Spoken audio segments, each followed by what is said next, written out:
Hello there everybody, and welcome to this feature presentation on YouTube. I am King Mac, your hamburger pal. Thank you all for watching. Be sure to enjoy a hot fresh cheeseburger along with some delicious golden french fries, a tasty milkshake, and a nice soft drink. Also be sure to grab some hot buttery popcorn while you're at it as you enjoy this episode of TTBurger Game Reviews on YouTube.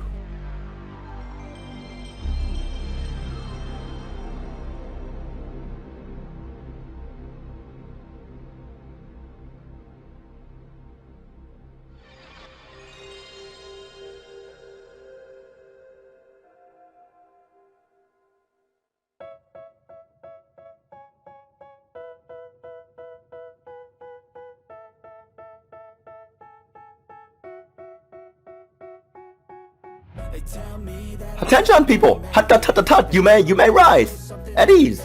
Welcome back, everybody. General Tony here at your service, who's lost his voice and stuff like that, and from all the shouting and everything like that, and we're back with more TTBurger Game Reviews here on YouTube, and General Tony at your service here, even though he's got a hoarse voice. And we're down to the final part of my Iron Man franchise review here, episode 258, part 11 of 11 parts, once again, by 3DO. And this time, we're gonna be looking at a game starring the Omega Super Soldier prototype that made its debut, and its only debut in this game here. Before we get started here, I want to give a shout out to Freaking HD and Sub-Zero, Extra King Mac, along with the type of Lamnia, Rico's stateside, Megs, Black Healer, Griffin Puff, and also want to give a shout out to the homie RJ, Halgojira, Rockstar Pool 69, the sensational no gent, Red Hood Assassin, and I also want to give a shout out to V-Rock Games and Desert Coyotes 22. Check them out, they're awesome. They all deserve the love and stuff and everything. These YouTubers are awesome. We have a lot to talk about here for the final part of my Iron Man franchise review here. Before we can even get started here, in episode 258, part 11 of 11, we gotta go back a part here to episode 258, part 10 of 11, with an Iron Man style TTBurger recap to show y'all what you missed and those in case you missed it. In that part, we talked about Iron Man Air Attack 2 for the PlayStation 2, and I gave it a 8 out of 10 because it was an improved sequel, but there were some problems with it and stuff like that, and the PlayStation version was kind of lacking with short cutscenes, and the GameCube version was basically just a port with nothing new and stuff like that, and there were some problems with the graphics like that, and some holdover problems with difficulty, but still a better sequel that should not be overlooked for sure. But now we're gonna zoom ahead to spring of 2001, March 25th, 2001, as we're gonna take a look at the final game in our Iron Man franchise review here. This is not the last Iron Man game, maybe it's the last one I got, and stuff like that. And this is Iron Man Green Road for the PlayStation 2, and then on the PlayStation, released first on March 25th, 2001 for the PlayStation 2, and April 13th, 2001 for the PlayStation. But this is the only version I have. Now, after 5 great games, great Iron Man games that we were looking for after the awful Iron Man 3D and Iron Man World War games, we got Iron Man Star Tales 1 and 2 along with Portal Run and Air Attack 1 and 2. We get this pile of Green Army burger garbage, and I could not believe how bad this game was because you had all the Sergeant Hawk in them, and this is the best they could do. Give me a break with this army shit. The problems start right away. Let's dive into this garbage. When we get started, we have this cutscene of Colonel Grimm walking into a room talking to some computer screen named Mr. X. He states the Bravo Company will be out for several weeks while the bodies recuperate and rest up. During the process, Mr. X goes ahead with an experiment they're working on by creating a super soldier that possesses each ability of Sergeant Hawk and his heroes by taking DNA samples from them. And they codenamed this the Omega Prototype Soldier. Colonel Grimm and the Green Army prepare for transport, and this is where the trouble begins. While transporting the Omega Soldier by helicopter, the transport helicopter and the Apache helicopter protecting it, like Field Marshal Tamber commands the TAN to attack the helicopters and destroy them.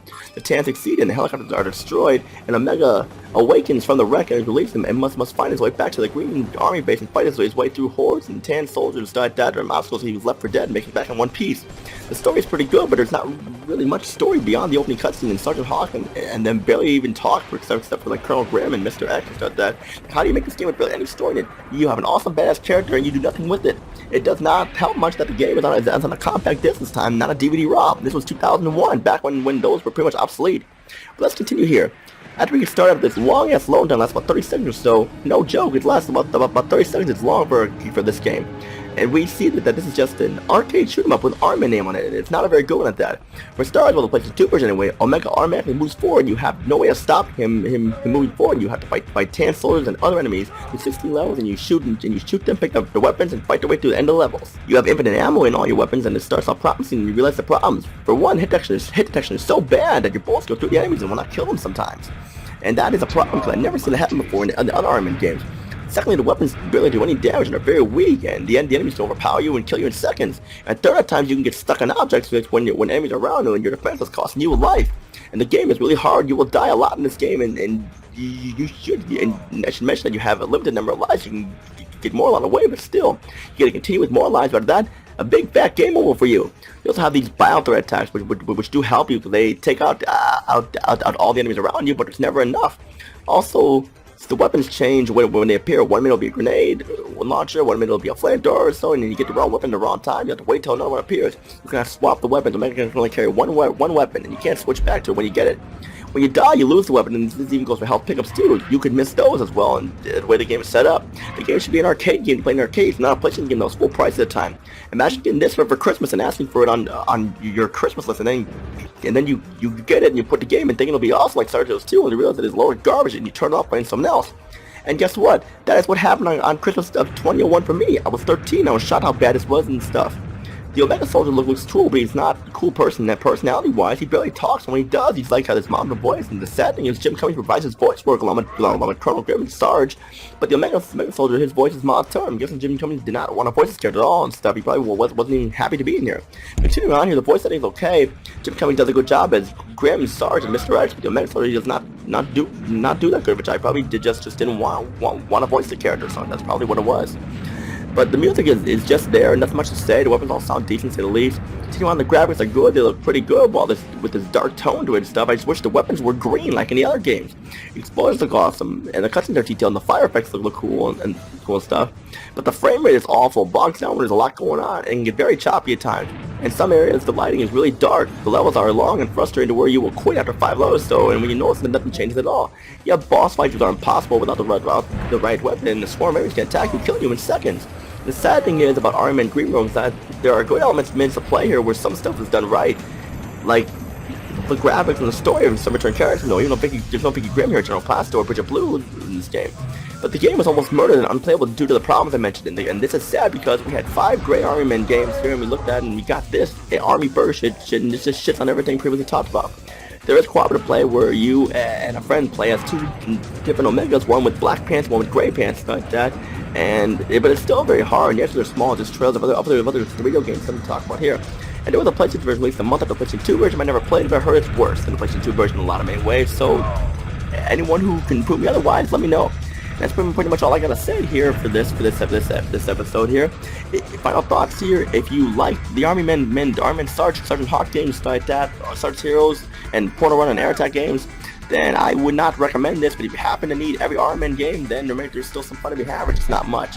The Omega Soldier is just not very memorable at that.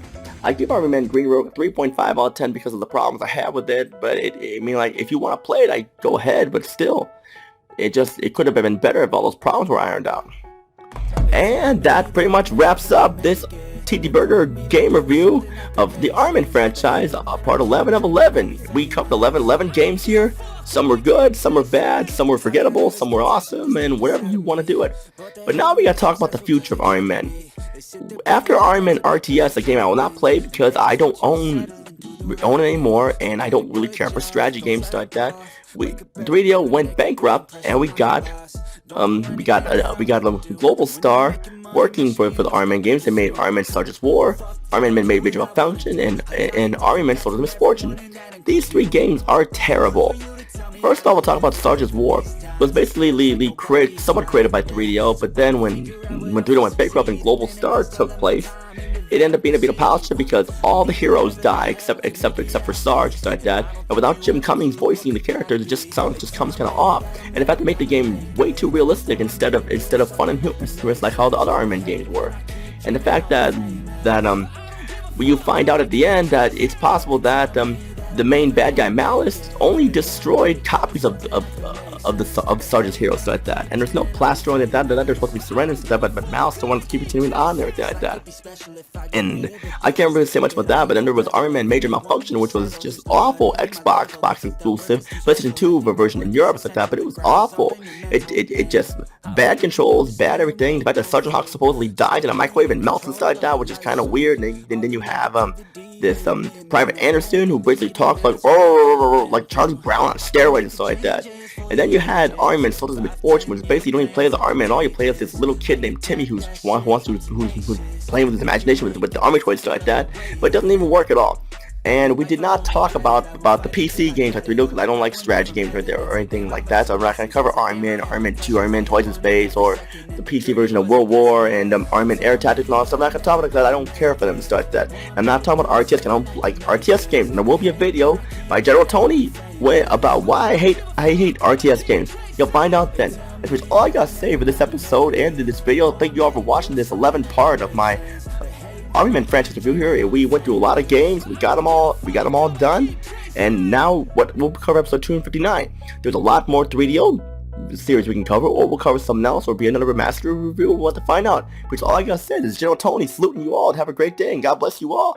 And in the next episode, my voice should be back to normal. So check out for that. Take care, everybody. You guys are awesome. God bless you all.